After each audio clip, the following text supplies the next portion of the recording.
Olá pessoal, bem-vindos a mais um vídeo aqui do canal Paleoblog, seu canal sobre paleontologia e o mundo pré-histórico. E no vídeo de hoje eu vou dar continuidade àquele meu vídeo antigo respondendo aí algumas perguntas que vocês me enviaram sobre, bom, paleontologia e o mundo pré-histórico, logo após a vinheta.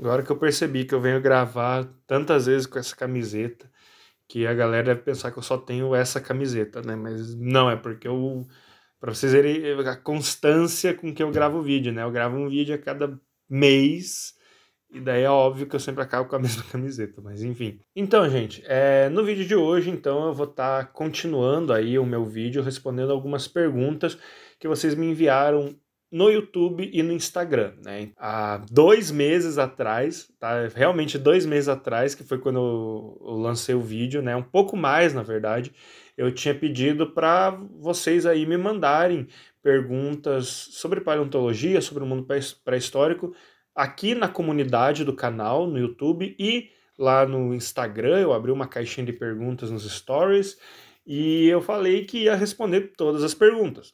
Só que vocês mandaram muitas perguntas, então não deu para responder todas. Então nesse vídeo de 2 meses atrás eu respondi algumas delas, e daí o que sobrou, né, o restante, eu deixei para responder nesse vídeo aqui, porque senão o vídeo ia ficar muito comprido e ninguém ia ter saco de assistir, tá? Então se a sua pergunta não apareceu lá naquele vídeo, ela vai aparecer aqui. E já fica o aviso, né? Eu peço sempre que vocês se inscrevam no canal, que vocês acompanhem a comunidade, que vocês sigam o Paleoblog nas redes sociais, justamente porque de vez em quando eu vou lançar aí caixinhas de perguntas ou postagens para vocês enviarem perguntas para eu responder aqui no vídeo. Então, sem mais delongas, né? Vocês que já estão esperando há muito tempo aí, vamos responder aí algumas perguntas que vocês me enviaram. E só um outro adendo também, algumas perguntas que vocês me enviaram são assuntos em que eu não sou um grande especialista.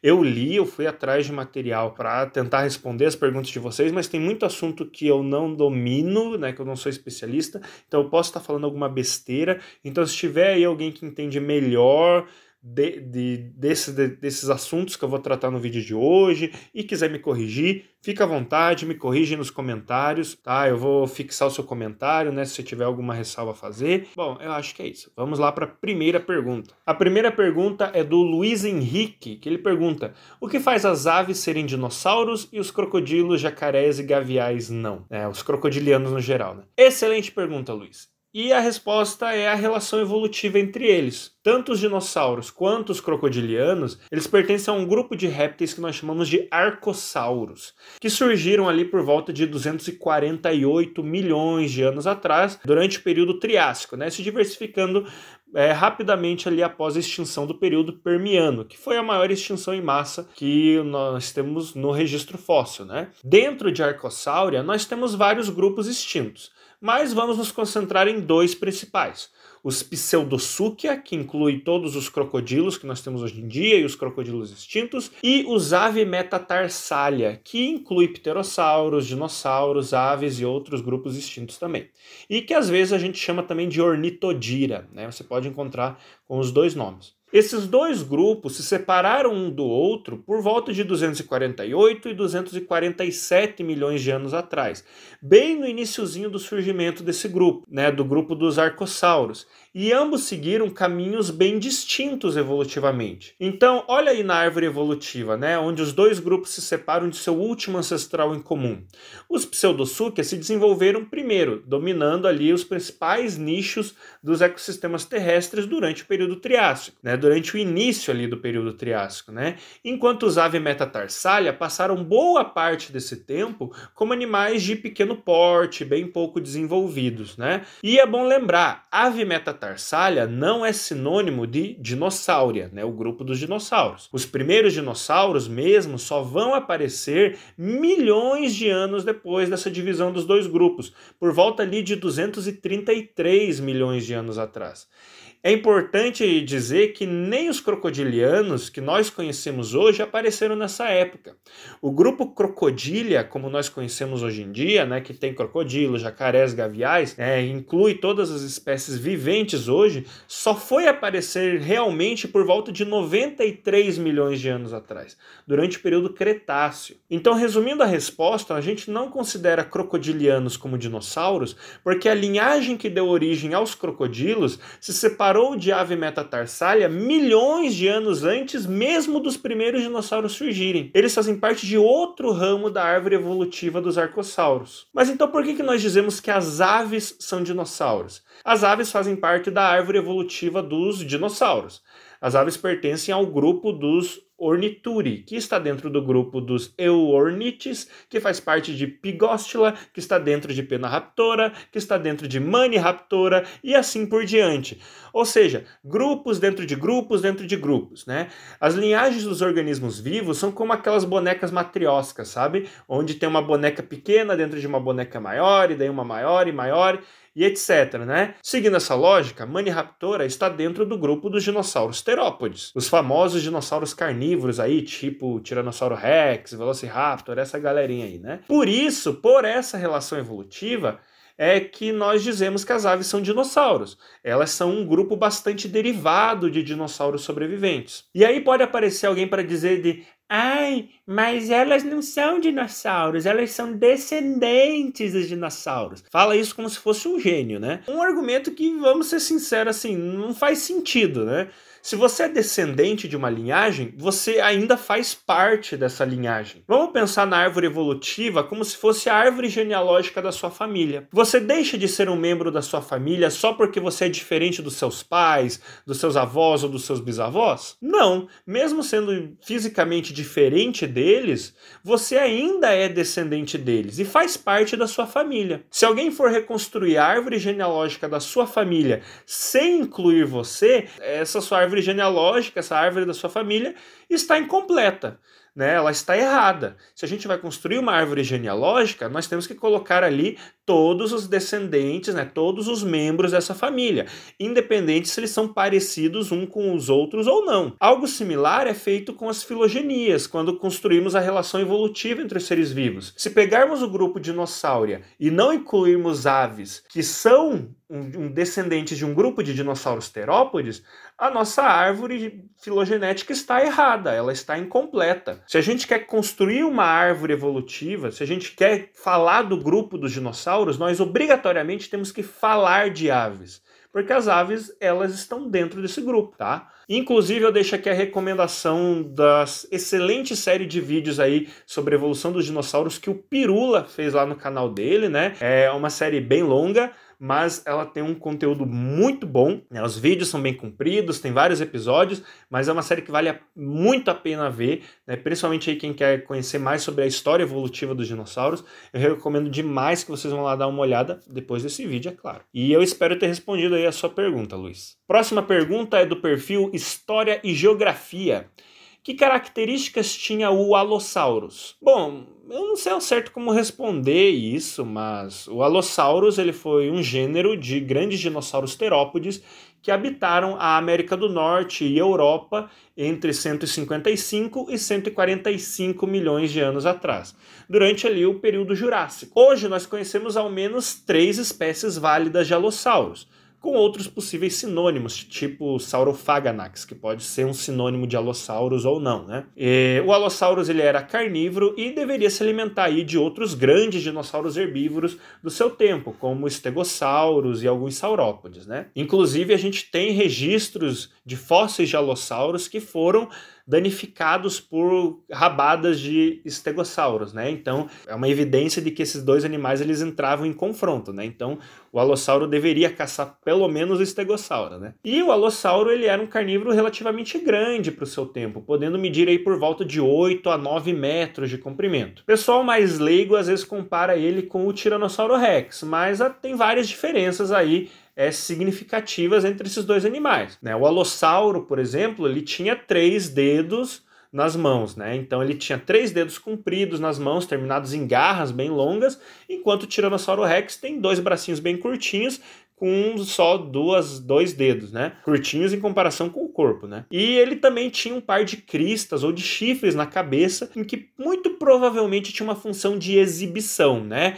Ele deveria usar aí essas cristas para, né, usar de exibição para se comunicar com membros da sua outra espécie, reconhecer da sua espécie, né, reconhecer membros da sua própria espécie, talvez cortejar uma fêmea, cortejar um macho, né?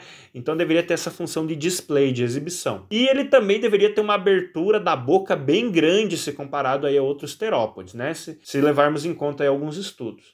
Eu acho que resumidamente seria isso. Eu espero ter saciado sua curiosidade. Eu não sei ao certo como responder isso, como tipo, características tinha um alossauro. Bom, ele tinha algumas características bem únicas, né? Mas ainda assim, espero ter ajudado. Pergunta do André Bernardo Júnior. Quais as estimativas hoje para os maiores saurópodes? Bom, André, uma coisa é importante a gente ressaltar antes de eu responder essa tua pergunta. É muito difícil que grandes animais se fossilizem por completo. Para que a fossilização ocorra, é necessário que os restos de um determinado animal, de um determinado organismo, eles sejam cobertos rapidamente por sedimentos, salvando ali pelo menos os ossos de serem consumidos por carniceiros ou por decompositores. E essa cobertura de sedimentos é muito mais fácil de ocorrer em animais menores, animais de pequeno porte. Pensa comigo, é mais fácil e rápido serem cobertos por sedimentos os restos de um dinossauro do tamanho de uma galinha ou de um saurópode de 20 toneladas? Obviamente um dinossauro menor, né? Além disso, carcaças de saurópodes deveriam ser aí ótimos chamarizes para predadores, né? Carcaças de saurópodes deveriam ser quase bufês ao ar livre para vários tipos de carniceiros, né? Então, vários predadores, vários carniceiros deveriam ir até essas carcaças para se alimentar, e aí, nesse processo acabavam destruindo alguns ossos, levando alguns ossos embora, né? Destruindo o esqueleto. Então, por esses motivos que praticamente nós não temos esqueletos completos de saurópodes, pois é muito difícil que o esqueleto completo de um dinossauro de dezenas de metros de comprimento e pesando dezenas de toneladas se fossilize, seja preservado. É muito difícil que ele seja coberto por sedimentos para ser preservado. No máximo, a gente vai encontrar um punhado de ossos espalhados ali, uma vértebra ali, um osso da perna aqui, talvez um crânio, né, algumas costelas, mas dificilmente a gente encontra um fóssil inteiro. E eu realmente não sei se alguma vez a gente encontrou algum fóssil inteiro desses grandes saurópodes.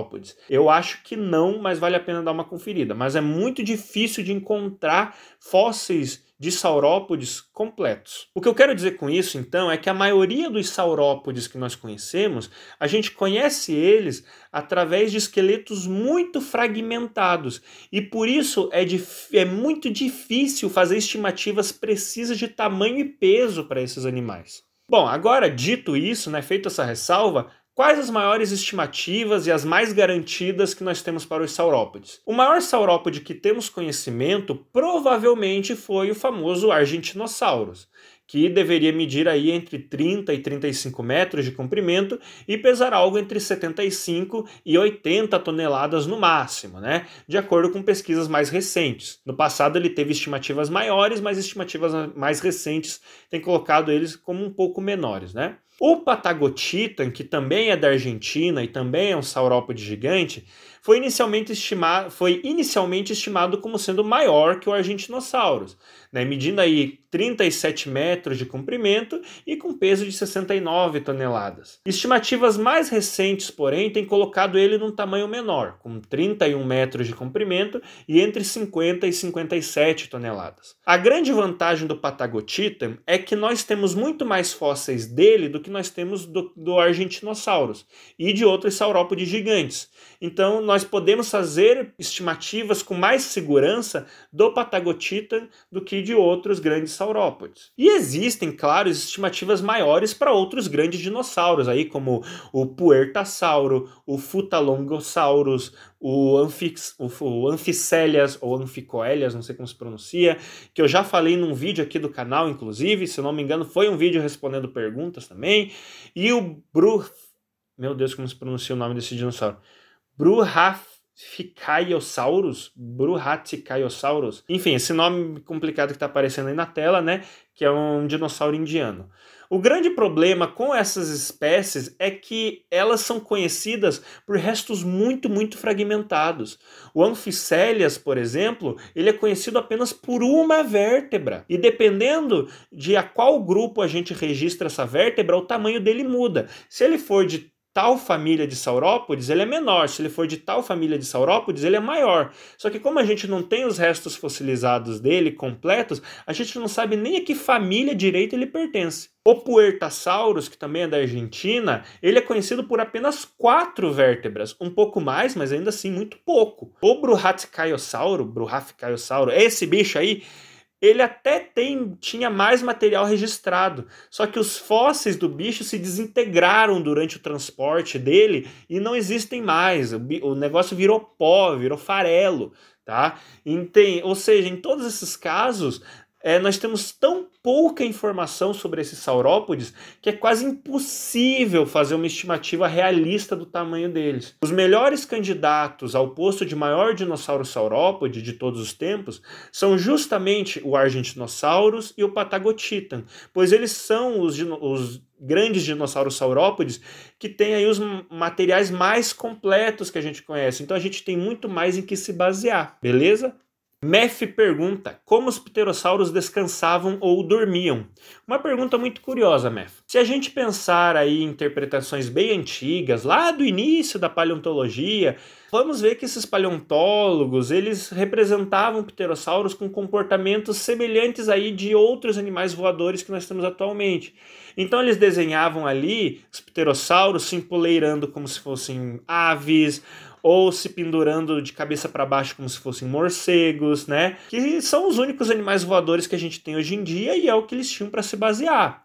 Mas a gente sabe que a anatomia dos pterossauros era muito diferente das aves e dos morcegos, né? Então eles tinham que ter formas de locomoção, formas de descansar, formas de pousar muito diferentes. Correto? Não há nenhuma pesquisa sobre o assunto, pelo menos não há nenhuma que eu tenha conseguido encontrar sobre esse assunto. Eu acho que ninguém nunca se debruçou sobre o assunto de como pterossauros dormiam, né, para fazer um trabalho em cima disso. Mas eu concordo um pouco com a opinião do Mark Whitton, que é um paleontólogo e paleoartista, tá, especializado em pterossauros, já trabalhou bastante com pterossauros. E em 2020 ele respondeu uma pergunta muito semelhante à sua, lá no falecido Twitter, que não deixará saudades, e eu trago aqui uma tradução livre dessa resposta que ele deu para vocês, tá? E ele fala o seguinte respondendo essa pergunta. Sobre como os pterossauros dormiam. Em resumo, deitados de bruços, cabeça e pescoço no chão e asas dobradas para os lados. Parece ser um pensamento sensato. As pernas podem ser dobradas sobre o corpo até certo ponto, mas eles não podem dobrar os pés para cima como os pássaros. Em qualquer configuração, as pernas se projetariam até certo ponto atrás do corpo. Essa posição de descanso em pterossauros, inclusive, apareceu aí no documentário Prehistoric Planet, que inclusive tem consultoria do próprio Mark Whitton, né? O jogo Path of Titans também traz alguns pterossauros dormindo na mesma posição. Então, até termos pesquisas mesmo nesse tópico, essa posição que o Mark Whitton descreve nesse tweet parece aí ser a posição mais provável de dormir para os pterossauros, tá? Mas, como eu falei, não tem uma pesquisa específica nessa área. Talvez valesse a pena testar essa hipótese. Tuizin pergunta, é possível descobrir um novo dinossauro maior que o Spinosaurus e que seja carnívoro? Olha, possível sempre é, tá? Apesar de eu pessoalmente achar bastante difícil. É claro que pode acontecer, mas só que esses terópodes gigantes, eles carregam ali um problema de preservação muito semelhante ao que eu falei no caso dos saurópodes, né? Então, quanto maior o dinossauro, mais difícil de se preservar de forma completa. Grandes animais costumam ser muito mais difíceis de se preservar. Então, possível mas eu acho que vai ficando cada vez mais difícil, porque conforme a gente vai conhecendo mais cada ecossistema pré-histórico, a gente vai vendo que o número de grandes dinossauros carnívoros em cada formação, em cada ecossistema, é bastante limitado. A gente vai ter uma espécie, duas talvez, né? No máximo aí, né? Não vai chegar a uma dezena com certeza não. Então, É possível encontrar um dinossauro carnívoro maior que o espinossauro? Possível sempre é, né? A única coisa impossível é a impossibilidade. Eu acho que é isso. Eu não sei, eu não me lembro direito da frase. Mas basicamente é impossível. Impossível não é. Mas eu sinceramente acho muito difícil. A gente conhece bastante dos ecossistemas pré-históricos hoje em dia e a gente tem um registro, né, bem vasto de grandes dinossauros terópodes e não parece ter ninguém muito. Não parece ter ninguém maior do que os espinossauros, né? Mas talvez tivesse, a gente só não encontrou os fósseis ainda. Esse é um grande. A resposta para sua pergunta, Tuizinho, é um grande. Talvez tenha, né? Mais pesquisas são necessárias. Novas descobertas são necessárias. Caio Fantini pergunta, inclusive Caio Fantini é um colega nosso aí do canal, ele é paleoartista, ele tem umas artes maravilhosas, eu recomendo demais que vocês conheçam o trabalho do Caio, tá? E ele pergunta o seguinte: depois de morto, quanto tempo o organismo precisa para ser fossilizado? Então, Caio, essa é uma pergunta complicada e nem todo mundo concorda com a resposta. Existe uma definição bem arbitrária, mas muito utilizada, que só os restos e vestígios preservados até 11 mil anos atrás são considerados fósseis. Qualquer coisa mais jovem seria considerada um subfóssil. Por exemplo, o fóssil de um amonite de 100 milhões de anos, ele é considerado um fóssil. O esqueleto de um ser humano primitivo de 1 milhão de anos também é considerado um fóssil. Um mamute congelado de 11 mil anos também é considerado um fóssil. Agora, o esqueleto de um dodô que foi extinto há poucos séculos, aí ele já não é um fóssil, ele é o que a gente chama de subfóssil, pois não passou por esses 11 mil anos necessários aí, né, por essa definição para se tornar um fóssil. Agora, essa não é uma definição que todos os paleontólogos concordam, tá? É uma definição arbitrária, é uma definição que ajuda, mas não quer dizer que ela seja amplamente aceita. Significa então que um fóssil de 10.999 anos ele não é um fóssil ainda, a gente vai ter que esperar mais um ano até que ele vire um fóssil. O esqueleto de um dodô, daqui 11 mil anos, o esqueleto desse dodô vai ser considerado um fóssil? A gente vai poder chamar esse material de fóssil?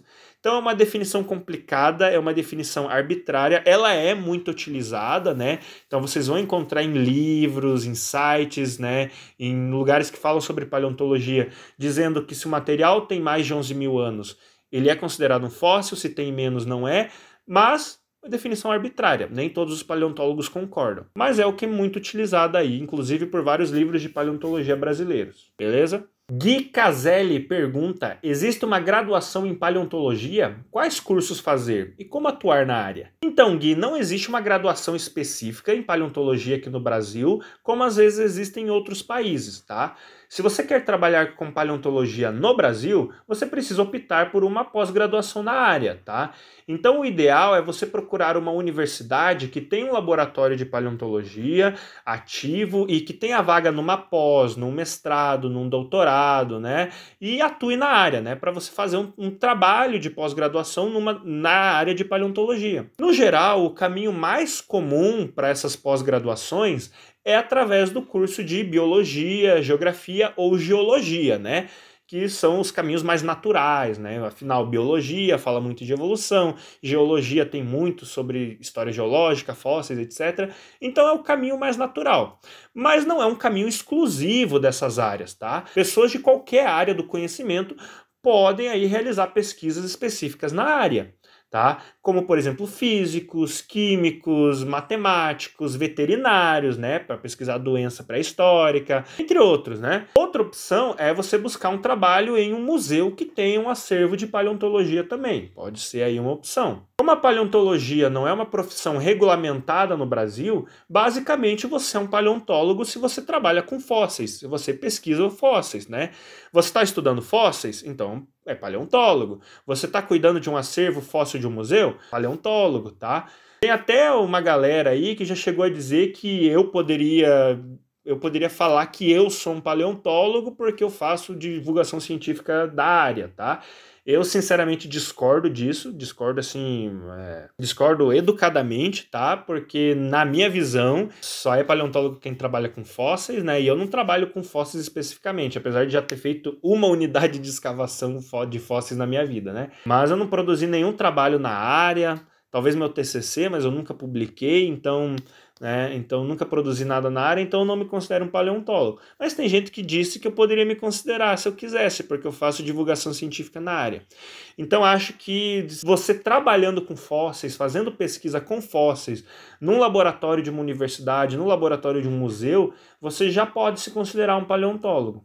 Tá? E desde 2019 existe aí um projeto de lei que tem como objetivo regulamentar e definir melhor as atribuições da profissão de paleontólogo. Tá? Se passar, é possível que esse projeto abra portas aí para a criação de cursos específicos de paleontologia no futuro, né? Quem sabe? Seria legal, né? Próxima pergunta é do Bernardo Vasconcelos. Se os Silesaurides são ornitísquios, o Nyasasaurus é o ornitísquio mais antigo? Então, Bernardo, nós temos aqui no canal um Conversa Passada, que é o nosso podcast, que está meio parado, mas vai voltar um dia, né? Que a gente fez com o Maurício Garcia, que é um paleontólogo que estuda aí principalmente, né, os primeiros dinossauros, os primeiros dinossauromorfos, tá? E ele fala, nesse episódio do Conversa Passada, ele fala um pouco sobre a origem dos dinossauros. Um dos trechos desse episódio fala, inclusive, se os Silosáurides, eles são ornitísquios primitivos, ou não, né? O que é um assunto bastante controverso e bastante debatido dentro da comunidade científica. Eu, pessoalmente, acho aí bastante razoável pensar que eles seriam, sim, ornitísquicos primitivos, mas eu não sou cientista, não sou ninguém, então minha opinião não conta. Mas, para o bem da nossa questão aqui, vamos assumir que os Silesaurídeos sejam, de fato, dinossauros ornitísquicos primitivos, que, lembrando, a gente não tem certeza que eles são. Não sabemos nem se o Nyasasaurus era um silesaurídeo para começo de conversa. Para quem não conhece, o Nyasasaurus ele foi um animal descoberto ali na Tanzânia nos anos de 1930 e descrito em 2013. Ele viveu durante ali o período Triássico, né? E originalmente foi descrito como tendo 243 milhões de anos, tá? Sendo mais antigo que os mais antigos dinossauros que a gente conhece.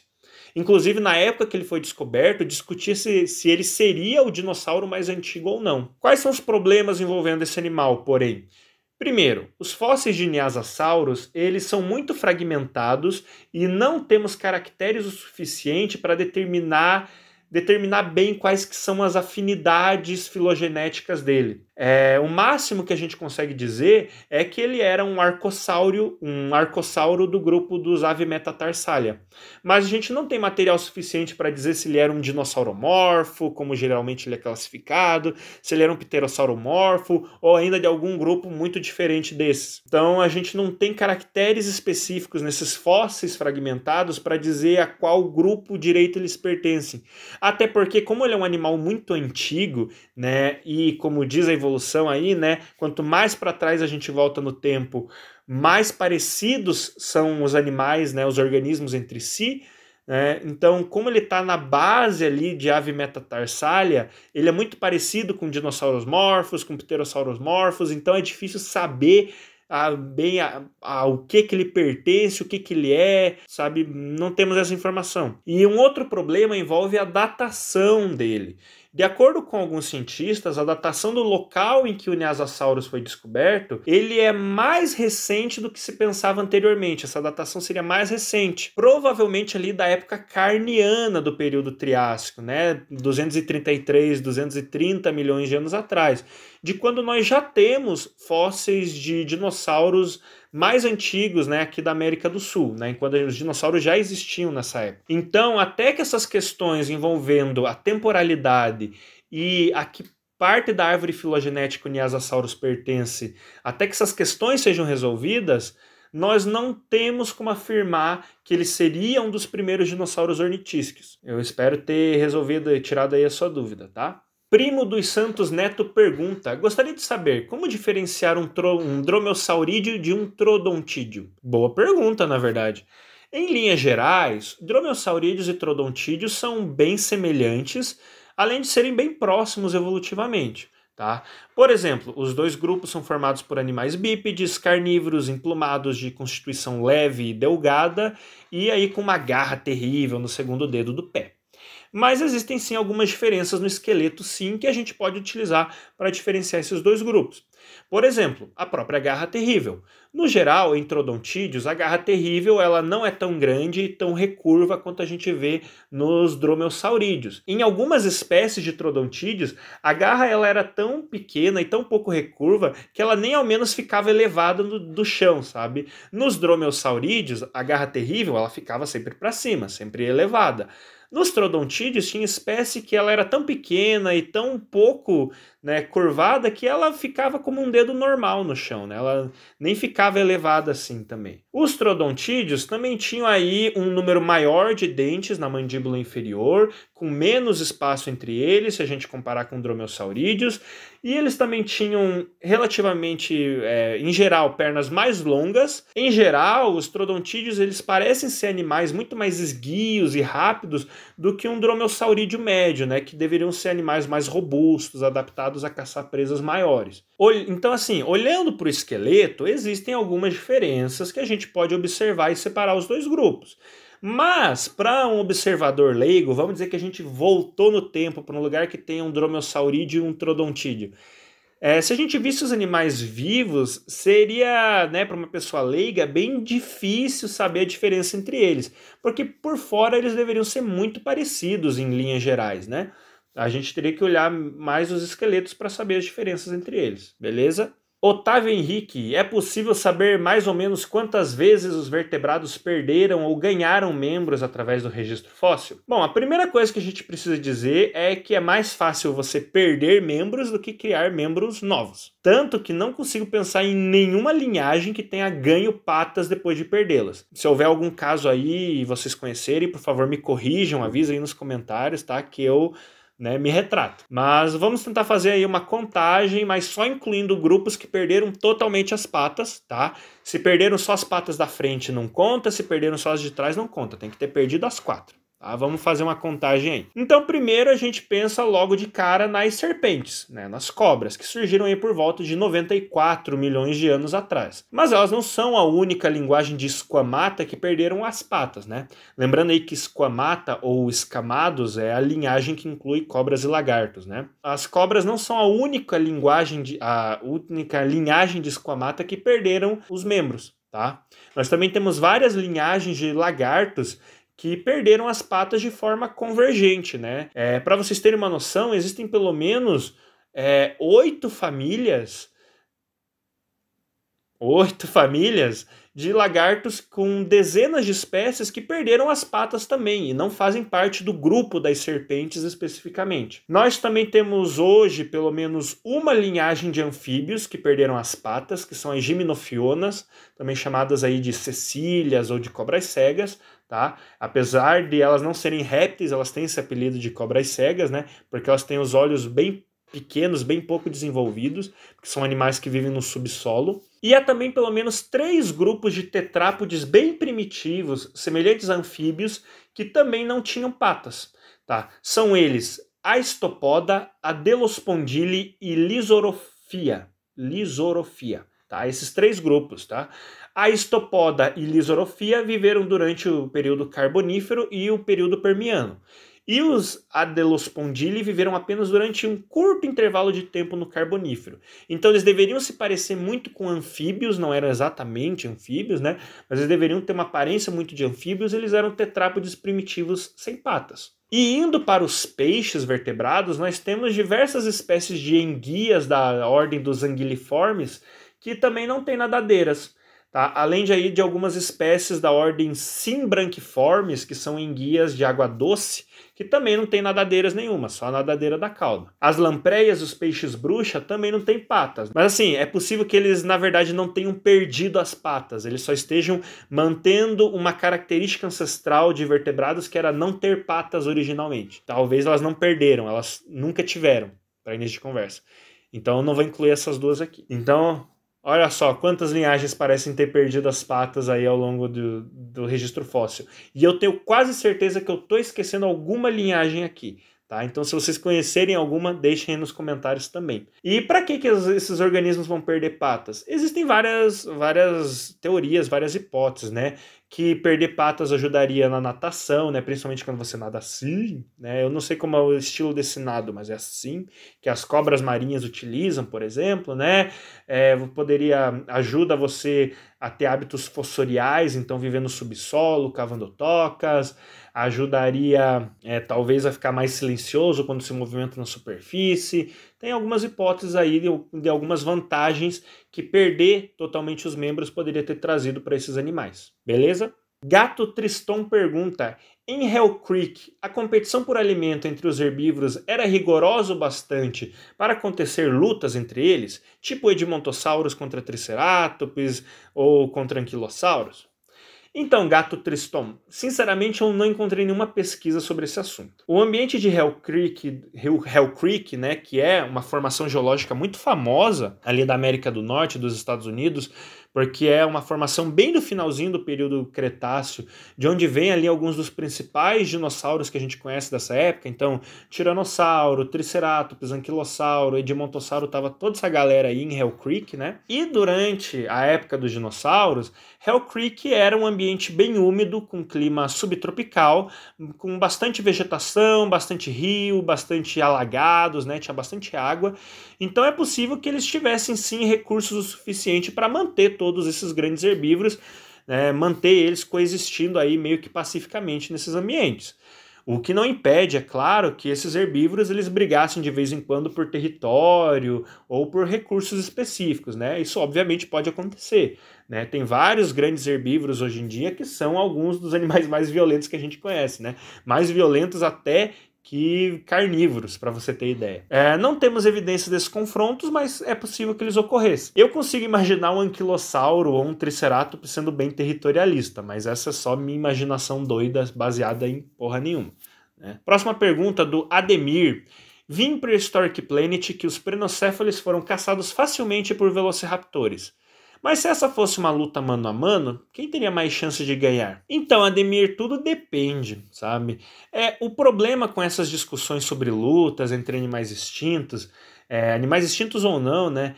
É que tudo depende das variáveis que a gente está colocando nesse confronto. Os animais, eles estão ambos nos seus ápices físicos. Como é o ambiente dessa luta? Algum dos animais está debilitado? Um dos animais atacou de surpresa? Quais as condições gerais da luta? Tá? Todas essas variáveis elas possuem um impacto significativo nesse confronto, pendendo da balança de um lado para o outro. E às vezes um bicho pode ganhar um confronto por pura sorte, mesmo com todas as chances contra ele, sabe? E essas discussões de brigas de animais extintos sempre partem da hipótese de um confronto ideal, onde ambos os lados estão em pé de igualdade em todas essas variáveis. O que na grande maioria das vezes não é o caso, tá? Um predador não avisa sua chegada quando está caçando. Ele tenta pegar a presa desprevenida numa emboscada, quando a presa está vulnerável, tá? Então, mesmo quando os confrontos entre esses animais acontecem na natureza, elas em geral não são lutas até a morte também. No caso do predador e presa, se a presa resiste por muito tempo ou detecta o predador antes da emboscada, é comum que o predador ele simplesmente desista da caça, ele desista da briga. Tá? Ele desiste e vai embora. No caso de animais da mesma espécie brigando, eles geralmente brigam por poucos segundos ou por poucos minutos, tá? Quando um lado percebe que está perdendo, ele logo desiste e foge. Pois não vale a pena ficar gastando energia ou se arriscando demais para adquirir um ferimento mortal numa briga qualquer na natureza, tá? Alguns dos únicos animais que brigam até a morte mesmo somos nós humanos, tá? De resto, não. No resto do reino animal, geralmente o lado mais fraco desiste logo que vê que tá perdendo para poder viver e lutar mais um dia. Às vezes os animais nem chegam nas vias de fato. Muitos conflitos acabam antes mesmo de começar. Os bichos ficam lá se encarando, demonstrando força, intimidando o oponente.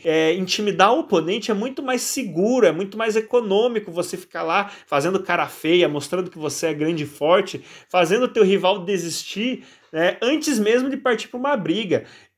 Poupa você de ferimentos, poupa os dois de ferimentos e poupa os dois de ficar gastando energia preciosa da natureza, né? Confrontos no reino animal geralmente ocorrem como último caso, né? Último recurso. E, sinceramente, esse aí é um dos motivos pelo qual eu não gosto muito dessa discussão sobre briga de animais, né? Porque a vida não é Pokémon ou Dinossauro Rei. A vida é bem mais chata, se a gente for olhar na questão conflito, se a gente para pensar, né? E também porque a gente sempre tem que construir um cenário ideal onde os competidores estão equilibrados. E isso quase nunca ocorre na natureza, para dizer que nunca ocorre. No fim das contas, é um tipo de discussão meio sem sentido, ao meu ver, que não agrega em muita coisa, não é meio inútil, para falar bem a verdade. Eu não gosto muito desse tipo de discussão de ai, o tiranossauro venceria o espinossauro? Ai, o triceratops é mais forte que não sei quem? Ai, que réptil marinho venceria uma briga? Não sei. Tudo depende de um monte de variáveis que a gente não tem. Dito isso, agora que eu abri o meu coração, vou dar a minha opinião. Num cenário ideal, seria uma briga bem boa, na verdade. O Velociraptor, se a gente levar em conta, ele tem mais armamento, né? Ele tem dentes afiados, garras afiadas, né? O Prenocéfalo, ele só tem o domo na cabeça que, por mais que até pudesse ser usado como defesa, provavelmente não deveria causar tanto dano assim, já que era mais adaptado ali para o combate intraespecífico. Mas poderia acontecer, claro, de um golpe certeiro incapacitar um raptor. Poderia. Outra vantagem do Prenocéfalo é que ele era quase 3 vezes mais pesado que o Velociraptor, né? E o peso, né, o tamanho faz muita diferença na hora de uma briga. O Velociraptor, porém, seria mais ágil. No fim das contas, se eles fossem brigar mesmo, eu apostaria no Velociraptor, mas seria uma luta difícil. Itachi Uchiha pergunta: a classificação dos animais em reino, filo, classe, etc. ainda é utilizada na paleontologia? Se não, como é essa classificação hoje? Olha, utilizada mas não é a mesma coisa do que quando esse tipo de classificação foi criado. Essa classificação em reino, filo, classe, ordem, etc. foi criada pelo Linneu em 1735, não é o Linneu da Grande Família, tá? E de lá para cá muita coisa mudou na biologia e na paleontologia. Nós temos muito mais informações hoje em dia e tem muitas coisas desatualizadas nessa classificação do Linneu que nós não usamos mais. Nós ainda separamos os animais em grupo, que na cladística, que é a ciência que estuda esses bichos, a gente chama de clados. Tá? Não dividimos mais apenas em reino, filo, classe e ordem, mas em clados mais abrangentes e menos abrangentes. Não precisamos necessariamente chamar esses grupos de reino, filo, classe e ordem. Tá? Podemos chamar apenas de clado.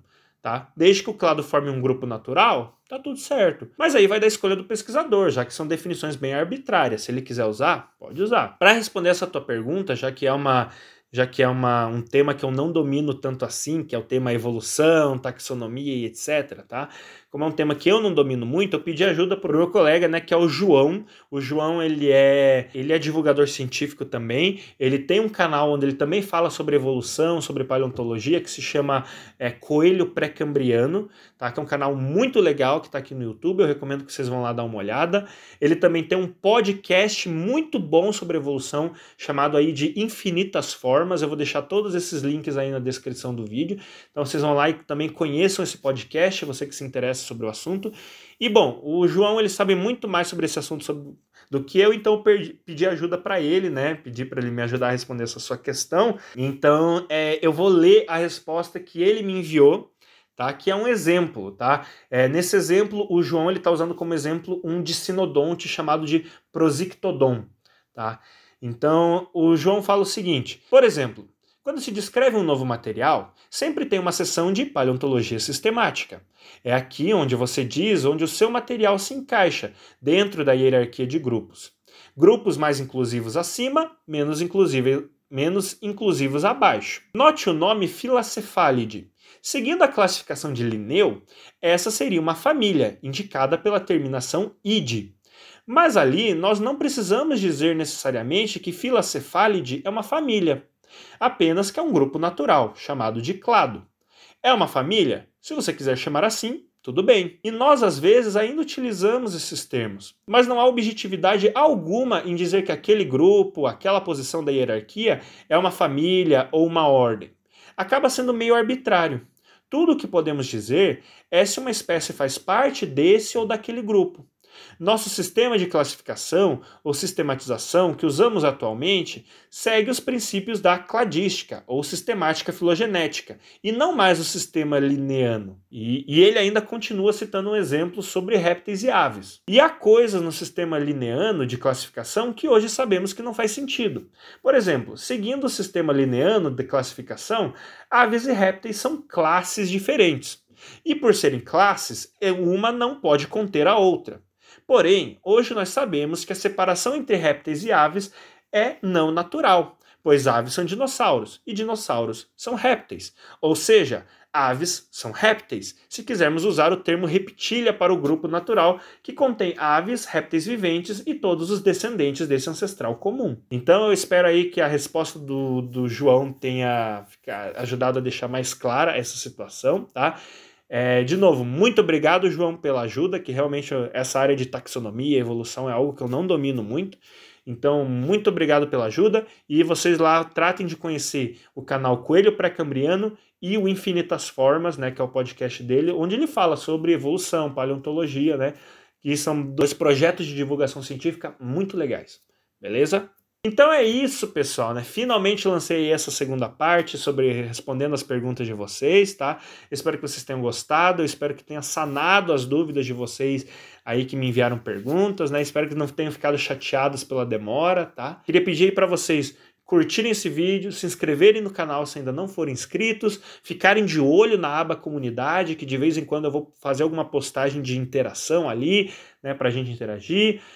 Seguir o Paleoblog nas redes sociais, principalmente Instagram, que também ali nos stories, às vezes eu vou colocar uma caixinha de perguntas para vocês enviarem perguntas para eu responder em vídeo, tá? Espero que da próxima vez eu não demore tanto para gravar assim. Fiquem de olho no canal, tá? E como o canal ele tem ficado bem parado, né, por causa que eu tenho trabalho para fazer, né, tenho trabalhado bastante, então tenho tido pouco tempo para escrever roteiro, para pesquisar, escrever roteiro e gravar, tem sendo poucos vídeos, tá? Eu peço que vocês ativem o sininho para vocês serem sempre lembrados quando sair vídeo novo aqui no canal, tá?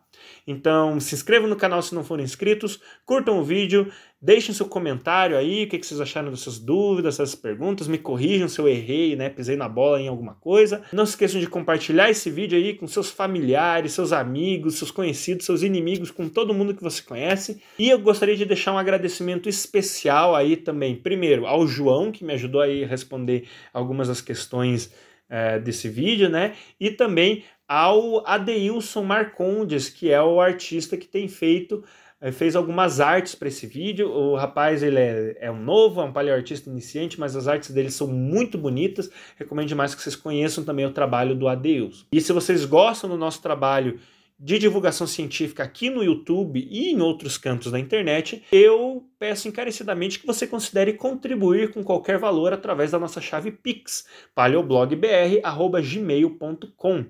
Esse dinheiro será utilizado para manter esse projeto de divulgação científica e, quem sabe, expandir ele no futuro. Vocês podem contribuir com qualquer valor, para mim já está ótimo, beleza? Então, muito obrigado pela atenção e até um próximo vídeo.